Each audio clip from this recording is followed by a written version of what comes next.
तुमच्या computer skills upgrade करायच्या आहे? दिशा कम्प्युटर इन्स्टिट्यूट घेऊन आले आहेत महा डिस्काउंट ऑफर। आता कोणताही कोर्स करा फक्त 1800 रुपयांमध्ये। ते म्हणजे महायुतीत विधान परिषदेच्या 17 पैकी 2 जागांवर बंडखोरी झाली। नाशिक आणि जळगाव मतदारसंघात बंडखोरी रोखण्यात महायुतीच्या नेत्यांना अपयश आलं। त्यावरचा एक रिपोर्ट बघूया। गणेश दादा माघार द्यायचा आहे, तुला माघार द्यायची आता? नाही, आपल्याला माघार द्यायची आहे।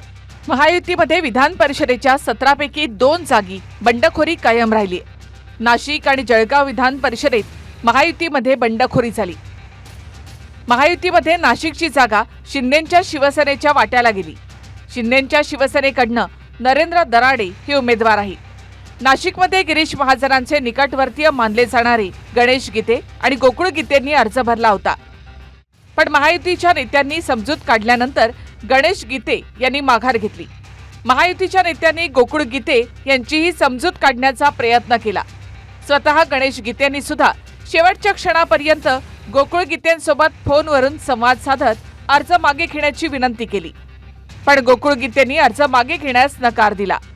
मी गोकुळ गीतेंच्या माघारीसाठी त्यांना विनंती करत होतो, पण त्या ठिकाणी जो सकाळी त्यांचं गिरीश भाऊचं ठरलं पण होतं की विड्रॉल द्यायची, पण काल काहीतरी कुठल्या तरी आपल्या एका मतदाराकडे नगरसेवकाकडे कुणाल दराडेंनी काहीतरी आईवडिलांवरनं शिवीगाळ केली। त्यामुळे मी त्यांना रिक्वेस्ट करत होतो की विड्रॉल देऊन टाक आणि विषय सोडून द्या। पण त्या मनस्थितीत तो नव्हता, तो खूप चिडलेला होता। राज्यातले नेते निर्णय घेतील ना या ठिकाणी की जर निवडणुकीच्या अगोदरच लोकांचे आई बाप त्यांचे पार तुम्ही श्राद्ध घालायला लागले आणि या ठिकाणी जर लोकांना सांगायला लागले त्याचा बाप येऊन माघार देईल, तर त्याला माहीत नसेल। आता माझाही बाप आहे ना देवेंद्रजी या ठिकाणी राज्यामध्ये। आमदारांचे पुत्र कुणाल दराडे खाजगीत एका नगरसेवकाशी, एका ज्येष्ठ नगरसेवकाशी नाशिकमधल्या बोलताना बोलले की गणेश गीते किंवा गोकुळ गीते कोणी असो त्यांच्या बापाला या ठिकाणी माघार देणे आहे। एवढं बाप काढण्यापेक्षा त्यांनी जर दराडे परिवारातील कोणी पण या ठिकाणी माझ्या घरापर्यंत आले असते, एक नम्र विनंती त्या ठिकाणी केली असती, तरी आमची माघार आणि आमचा पाठिंबा त्यांना नक्कीच भेटला असता। पण या ठिकाणी माझा किंवा कोणाचाही बाप असतो तो बाप असतो, आणि कोणाचाही बाप काढला किंवा माझा काढला तर मी ती माघार द्यायची कशी, हा मोठा प्रश्न आज या ठिकाणी मी त्या विवंचनेत होतो। आणि त्या विवंचनेतून या ठिकाणी माझा नंतर दुपारनंतर निर्णय पक्का झाला की निवडणूक मी कंटेन करणार, लढवणार। मला किती त्या ठिकाणी राजकीय दबाव प्रेशर आला तरी मी निवडणूक त्या ठिकाणी माघार घेणार नाही, आणि माझी भूमिकेवर मी 3 वाजेपर्यंत ठाम राहिलो। कोणीतरी सांगितलं की कुठल्या तरी नगरसेवकाकडे मी असं बोललो की त्यांच्या वडिलांबद्दल मी उद्गार काढले। मी गोकुळ भाऊ आणि गणेश भाऊंना दोघांना सांगतो की ती जर खरंच ऑडिओ क्लिप जर माझी असेल आणि तुम्ही ती फॉरेन्सिकला पाठवा, किंबहुना अजून कुठलं एखादं ऑर्गनायझेशन असेल तिकडे पाठवा, आणि ती जर ऑडिओ क्लिप तो व्हॉईस जर माझा असला तर तुम्ही सांगाल ती शिक्षा मी या ठिकाणी भोगायला तयार आहे। एवढंच मी आजच्या निमित्ताने सांगेल। हा आपल्या दोघांमध्ये लोकांना गैरसमज निर्माण करून दिलेला आहे आणि लोकांना खेळ करायचा आहे, लोकांना तमाशा बघायचा आहे। शिवसेना उमेदवार नरेंद्र दराडे यांनी सुद्धा स्वतः गोकुळ गीतेंना कॉल करत उमेदवारी अर्ज मागे घेण्याची विनंती केली, पण गोकुळ गीतेंनी दराडे यांनाच आता मला संधी द्या असं सुनावलं। भाऊ तुम्हाला एकदम मोकळं सांगू, हे बघा आपण काय लांबचे नाही, एकमेकांचे नातेवाईक आहे, पण तुमच्या घरात एक आमदारकी आहे।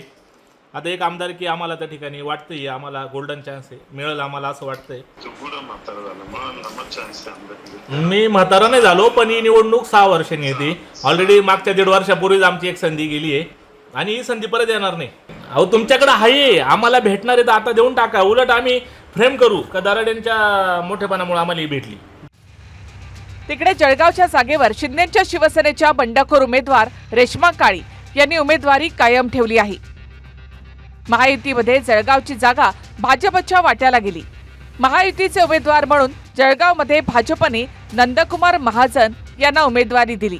त्यांच्या विरोधात शिंदेंच्या शिवसेनेच्या रेश्मा काळे यांनी बंडखोरी केली। नाशिकमध्ये गीते बंधूंनी माघार घेतली तरच आपण जळगावमधून माघार घेऊ असं रेश्मा काळे यांनी म्हटलंय। मात्र नाशिकमध्ये गोकुळ गीतेंची उमेदवारी कायम राहिल्यामुळे रेश्मा काळेंनी देखील आपला उमेदवारी अर्ज कायम ठेवला। मी रेश्मा कुंदन काळे, जळगाव विधान परिषदची उमेदवार। मी माझी अर्जदारी कायम ठेवली। आता संघर्षाला सामोरे जाईल, लढणार आणि जिंकणार। नाशिकच्या जागेवर बंडखोरी झाल्यामुळे शिवसेना मंत्री गुलाबराव पाटलांनी नाराजी व्यक्त केली। अन्याय आमच्यावर, आम्ही तिकीट मागितलं, ही जागा भाजपची होती, पण ती जागा आम्हाला मिळाली नाही, त्यामुळे आम्ही आमचा स्वतः अन्याय समजत नाही. आमच्या पक्षाने ती जागा घेतली नाही, पण या ठिकाणी आमचा बंडखोर उभा राहिलाय, नाशिकमध्ये आमच्या समोर बंडखोर उभा राहिलाय, तर हे कार्यकर्त्याच्या निवडणुकीवर अन्याय आहे. तर सगळ्यांनी एकमेकाला आवरलं पाहिजे. मंत्री गिरीश महाजन यांनी बोललं होतं की मी जागा जी आहे ही जळगावची जागा शिवसेना देणार आता काय बोलणार? लग्न झाल्यानंतर तुम्ही वाजा लावणार, त्याला अर्थ आहे? फार मनधरणी आम्ही कुणाची केली नाही. निवडणूक आहे, निवडणूक झाली पाहिजे अशीच इच्छा आमची सर्वांची होती आणि म्हणून आता 630 मतं या ठिकाणी आहेत. त्यांनी माघार घेतलेलीच नाही, आम्ही त्यांनी कोणाला म्हटलंही नाही आणि त्याबरोबर अजून 2 उमेदवार आणि आमचा 1 उमेदवार असे 4 उमेदवार रिंगणामध्ये या ठिकाणी आहेत. आमची बिलकुल तयारी आहे, निवडणूक होईल आणि मला वाटतं की सर्वाधिक मतं मला वाटतं की आता राहिलेल्या ठिकाणी जागेपैकी हे जळगावमध्ये आम्हाला या ठिकाणी मिळतील. विधान परिषद निवडणुकीत महायुतीमध्ये एकूण 12 जागी बंडखोरी झाली होती. त्यापैकी 10 जागांवर बंडखोरी शमवण्यात महायुतीच्या नेत्यांना यश आलं, पण 2 जागांवर मात्र बंडखोरी शमली नाही. त्यामुळे नाशिक आणि जळगावच्या जागेसाठी जोरदार चुरस निर्माण झाली आहे. चंदन भुजाधिकारी आणि किशोर पाटील, TV9 मराठी, नाशिक. मला तुमच्या कम्प्युटर स्किल्स अपग्रेड करायच्या आहे? दिशा कम्प्युटर इन्स्टिट्यूट घेऊन आले आहेत महा डिस्काउंट ऑफर. आता कोणताही कोर्स करा फक्त 1800 रुपयांमध्ये.